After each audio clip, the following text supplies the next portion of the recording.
అస్మద్గురుభ్యో నమః. పర్ణశాలకి స్వాగతం.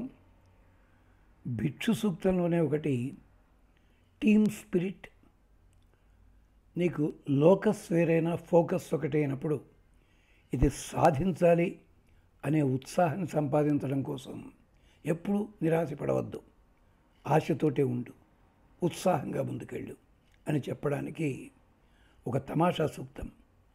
ఏకపాత్ భూయో ద్విపదే విచక్రమే ద్విపాత్ త్రిపాదమభ్యేతి పశ్చాత్ చతుష్పాత్ ఏతి ద్విపదాం అభిస్వరే సంపశ్యన్ పంక్తీ ఉపతిష్టమానః. ఈ తప్పనిసరిగా 11 సార్లు చదువుకోవాలి. చదువుకుని భగవంతుడికి నైవేద్యం ఏదైనా పర్వాలేదు, లేకపోయినా కూడా ఏం పర్వాలేదు, మనసులో పెట్టుకోండి. ఏకపాత్ భూయో ద్విపదే విచక్రమే. ఇక్కడ ఏకపాత్ ఒక భాగం ఉన్నవాడితోటి కంటే కూడా ద్విపదే విచక్రమే, 2 రెట్లు ఉన్నవాడు, అంటే 2 పాదాలు ఉన్నవాడు, ఒక పాదం ఉన్నవాడు నడుస్తుంటాడు. వాణ్ణి చూచి వాడికంటే వేగంగా లక్ష్యం చేరుకోవడానికి లేదా ఒక సాధన చేయడం కోసం 2 పాదాలు ఉన్నవాడు పడతాడు. ఏకపాద్ భూయో ద్విపదే విచక్రమే. ఒక చీమ నడుస్తుంది, చీమ నడుస్తుంటే కొండలు పగిలిపోతాయని శాస్త్రం. అలాంటిది మనం చేయలేమా పని? చీమలతో నిరంతరం కదులుతూనే ఉంటాయి. అంటే లక్ష్య సాధన, ఒక కృషి చేయడం. అలాగే ద్విపాద్ త్రిపాదమభ్యేతి పశ్చాత్, 2 పాదాలు ఉన్నవాడు ఏం చేస్తాడు? 3 పాదాల వాడు ఎలా ఉన్నాడో, ఎలా పెడుతున్నాడో వాడిని బట్టి వాడికంటే వేగంగా వెళ్ళాలని చూస్తాడు. పశ్చాత్ త్రిపాదమభ్యేతి పశ్చాత్ అభ్యేతి చతుష్పాత్ ఏతి ద్విపదాం అభిస్వరే. 4 పాదాలు ఉన్నవాడు అంతకంటే కూడా 2 పాదాలు ఉన్నవాడి కంటే కూడా అధికమైన వేగంతో ముందుకు వెళ్ళగలడు. సంపశ్యన్ పంక్తీ ఉపతిష్టమానః. పంక్తి మార్గములున్నాయి, అంటే ఒక్కటే పాదం, వాడికి ఒకటే తెలుసు చేస్తున్నాడు. 2 పాదాలు కలిగిన వాడు ఏం చేస్తాడు? మొదటివాడి కంటే గొప్ప మార్గాలు ఎన్నుకోవడానికి ప్రయత్నిస్తాడు, ముందుకు వెళ్తాడు. మరి 3 పాదాలు ఉన్నవాడు వీడికంటే కూడా వేగంగా, మరి 4 పాదాలు అంటే 4 పాదాలు ఇవని కాదు, నీలో ఉండే తెలివితేటలు, నీలో ఉండే విద్యలు, నీలో ఉండే సాధనలు అవి పెరుగుతున్న కొద్దీ కూడా ఇంకొంత అభివృద్ధి చెందడం కోసం నువ్వు ప్రయత్నించాలి. అంచేత సంపశ్యన్ పంక్తీ ఉపతిష్టమానః. ఇది ఇటీవలి కాలంలో ఉండే విద్యార్థులందరికీ సంకేతం. వాళ్ళు ఒకటి చదువుకుంటారు, దానికి తగ్గ ఉద్యోగమే కావాలని కూర్చుంటారు, దొరకదు, వేరే దాంట్లో అక్కడి నుంచి మాడుతూ కూర్చుంటారు. కాదు, నువ్వు చదువుతూ ఒక లక్ష్యం నీకుంది నిజమే, తరువాత మిగిలిన వాటికి కూడా సంబంధించినటువంటి జ్ఞానాన్ని సంపాదించుకో. అప్పుడేం జరుగుతుంది? ఒక మార్గం నీకు మూతపడ్డా 2వ మార్గంలోకి వెళ్ళడానికి అవకాశం ఉంటుంది. ఇది చాలా కళాశాలలో వెనకటి రోజుల్లోనూ అందరూ వచ్చేవారు సంస్కృతం నేర్చుకోవడానికి అని చెప్పి. చివరికి సాహిత్యం అలంకారం అనేసరికి మిగులుతారు స్టూడెంట్స్, వ్యాకరణం అనేసరికి వాడు 3 మిగులుతారు చివరికి వచ్చేసరికి. అలా కాదు, పూర్వకాలం అలా చెప్పేవారు, అన్ని మార్గాలు చూపించి నీ అభిలాష ఏందో చూసో దాంట్లో, కానీ మిగిలిన కూడా. అంచేతనే ఒకప్పుడు టీచర్లకు కూడా బేసిక్ ట్రైనింగ్ అని ఉండేది. వాళ్ళు టీచర్లే, తెలుగో సంస్కృతమో ఇంగ్లీషో హిందీయో సోషలో చెప్పేవాళ్ళు, కానీ మిగిలిన కూడా చేతి పనులు కూడా నేర్పేవారు వాళ్ళకి. అది ఉండేది. అలాగే బీఈడీ కాలేజీలో ఇప్పుడు ఉందో తెలియదు అది. అందుకని ఇది గుర్తుపెట్టుకోండి.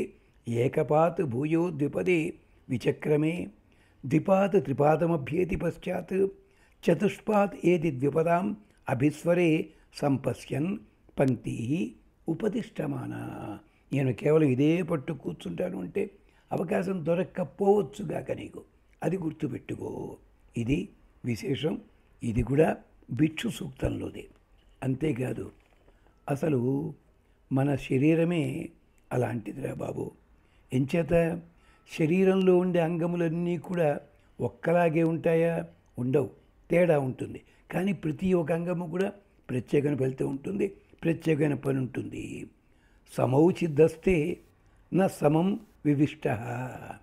మన శరీరంలో ఒకలాగే కనిపిస్తాయి, అన్నీ ఒకదానికంటే ఒకటి ప్రత్యేకం కలిగించినది. అంటే చేతులు ఒకే రకంగా ఉన్న మన చేతలు మాత్రం ఒకటి కానే కాదు. అలాగే మాతరాచిత్ న సమం దుహాతి. అంతేకాదు ఒకే ఆవుకి పుట్టిన దూడలు, పెయ్య దూడలు ఉన్నాయి, లేదా మామూలుగా గిత్త దూడలు ఉంటాయి. గిత్త దూడలన్నీ ఒకే రకంగా పని చెయ్యవు. పెయ్య దూడలు పెద్ద అయిన తర్వాత ఒకే రకంగా పాలు ఇవ్వవు. ఒకటే తల్లి కడుపును పుట్టాయి, నిజమే. మాతరాచిత్ న సమం దుహాతి. యమయ చిత్ న సమౌ వీర్యాణి. నీ దగ్గరున్న ఇంద్రియాలన్నీ కూడా ఒక్కలాంటివే, ఒకే సమయంలో వచ్చినవి, కానీ వాటి వాటి ప్రత్యేకతలు వేటి వాటి ఉంటాయి కదా. జ్ఞాతీచిత్ సంతౌ సమం న వృణీత. జ్ఞాతులైన వారు, ఆ సోదరులైన వారందరూ కూడా, వాళ్ళందరూ కూడా ఒకే ప్రవర్తనతో ఉండరు. అంటే అర్థం ఏమిటి? మీరు ఏ ప్రవర్తనతో ఉన్నా అందరూ కలిసిమెలిసి కలివిడిగా ఉండండి అని చెప్పడానికి. దీనికే మనకు ఉదాహరణ ఎక్కడుందండి? రామ లక్ష్మణ భరత శత్రుఘ్నులు, వాళ్ళని చూస్తే తెలుస్తుంది కదా. లేదా పంచపాండవులు, వాళ్ళు 5 రకాలైనప్పటికీ కూడా వాళ్ళు జీవించాల్సి వస్తే అడవిలోనూ జీవించారు కలిసిమెలిసి. అలా ఉండాలి, అదనమాట విశేషం. అది సమౌచిద్ధస్తే న సమం వివిష్ట. మాతరాచిత్ న సమం దుహాతి. యమయ చిత్ న సమౌ వీర్యాణి. జ్ఞాతీచిత్ సంతౌ సమం న వృణీత. ఒకలాగే అందరూ కూడా ధర్మపరులుగా కర్మపరులుగా ఉండరు అని చెప్పడంలో వేళాకోళం ఏమిటి? బాబు, మీరు అలా ఉండండిరా అంటే ఇతర వాళ్ళలో ఉన్నటువంటి విషయాలు నీవు సంపాదించుకో, బాగా చెయ్యి, ఎదుగు అని చెప్పడం. ఇది భిక్షు సూక్తంలోనే ఇంకొక మాట. అలాగే మరో మాట ఏమిటి తెలుసిన?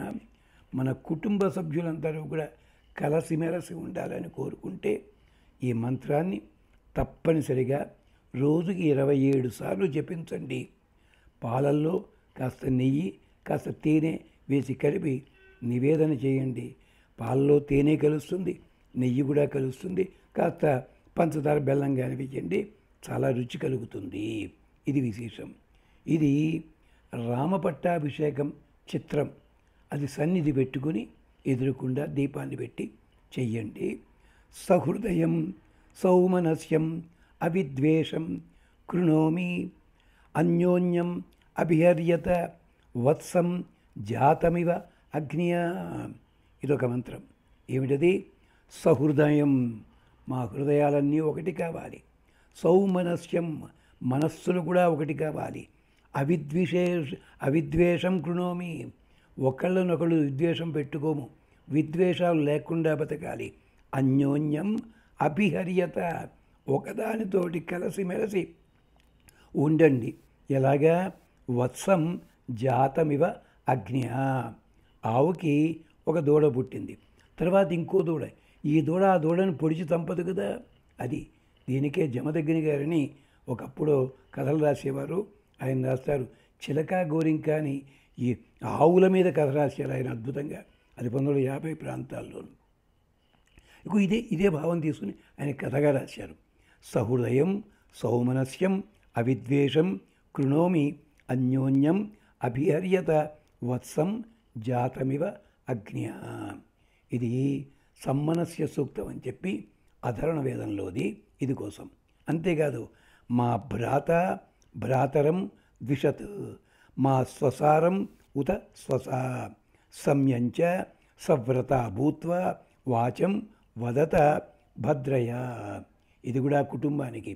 ఒక సోదరుడు ఇంకొక సోదరుడితోటి పగ పెంచుకోవద్దు దయచేసి. మా స్వసారం ఉత స్వస, అక్కా చెల్లెళ్ళు వీళ్ళు కూడా ఒకరితో ఒకరు గొడవలు పెట్టుకోవద్దు. సంయంచ, వాళ్ళు కలిసిమెలిసి ఉండండి. సవ్రతాభూత్వ, ఒకే లక్ష్యము కలిగి ఒకే వ్రతము కలిగి ఉండండి. వాచం వదత భద్రయ, ఒకరితోటొకళ్ళు ప్రేమగా మాట్లాడుకోండి అయ్యా. ఎంత అందమైన సూక్తాలు ఇవి. ఇది కుటుంబ క్షేమానికి ఉపయోగించే సూక్తము. ఇలాంటివి కళాశాలల్లో, హై స్కూళ్ళల్లో, విద్యాశాలల్లో పిల్లల చేత చదివించినట్టయితే వాళ్ళల్లో ఆ భావాలు పెరుగుతాయి. దీన్నే ఓ చోట ఆరుద్ర గారు అనుకుంటాను, పులిని చూస్తే పులి ఎన్నడు బెదరదు, మేక చూస్తే మేక ఎన్నడు చెదరదు, మాయరోగమదేమో కానీ మనిషి మనిషికి కుదరదు అన్నాడు పాపం మహానుభావుడు. ఇది ఆరుద్ర గారు గుర్తు రావటం లేదు నాకు. అది అంచేత అలాంటి భావనతో బతికి ఉండండి. ఇది ఇలాంటిదే ఇంకొక మాట కూడా చెప్పుకుందాం. ఏన దేవా నవియంతి నోచ విద్విషతే మిత తత్కృణ్మో బ్రహ్మ ఓ గృహే సంజ్ఞానం పురుషేభ్య. ఏన దేవా నవియంతి నోచ విద్విషతే మిత. దేవతలంతా కలిసి కట్టుగా ఉంటారు. ఏదో భేదాలు వచ్చాయిందో చెప్తారు, అది తాత్కాలికమే. ఏన దేవా నవియంతి, వాళ్ళు విడిపోరు. నోచ విద్విషతే మిద, ఉట్టినే కాలక్షేపం కోసం శత్రుత్వాలు పెంచుకోరు. తత్కృణ్మో బ్రహ్మ, బ్రహ్మజ్ఞానం అలాంటిది మాకు కావాలి. ఓ గృహే సంజ్ఞానం పురుషేభ్య, గృహములో ఉండే వాళ్ళందరికీ కూడా అలాంటి మంచి జ్ఞానము కలుగ్గాక, బ్రహ్మజ్ఞానము కలుగ్గాక అని ప్రార్థన. సమానీ ప్రప సహవో అన్నభాగ సమానే యోక్త్రే సహవో యునజ్మి సంయంచ అగ్నిం సపర్యత ఆరాభిమివ అభిత. బాబు, సమానీ ప్రప అంటే మంచినీటి చలమ లేదా చలివేంద్రము. సమానీ ప్రప, మనమందరము కూడా కలిసిమెలిసి ఉండి పానీయము సేవించడానికి తగినట్టుగా ఉండుగాక. సహవో అన్నభాగ, అన్నము కూడా కలిసిమెలిసి అనుభవించాలి మనము. సమానే యోక్త్రే, కాడికి కట్టిన ఎద్దులు ఎలా ఉంటాయో మనము కూడా అలాగే ఉండాలి. సహవో యునజ్మి, ఒకళ్ళ మనసుల్లో ఒకరితోడు కలుపుకుని ఆ కార్యక్రమంలో కలిసిమెలిసి ఉందాము. సంయంచ అగ్నిం సపర్యత, ఎలాగా ఒకే అగ్నిని ఒకే లక్ష్యాన్ని కలిసిమెలిసి సేవిద్దాము.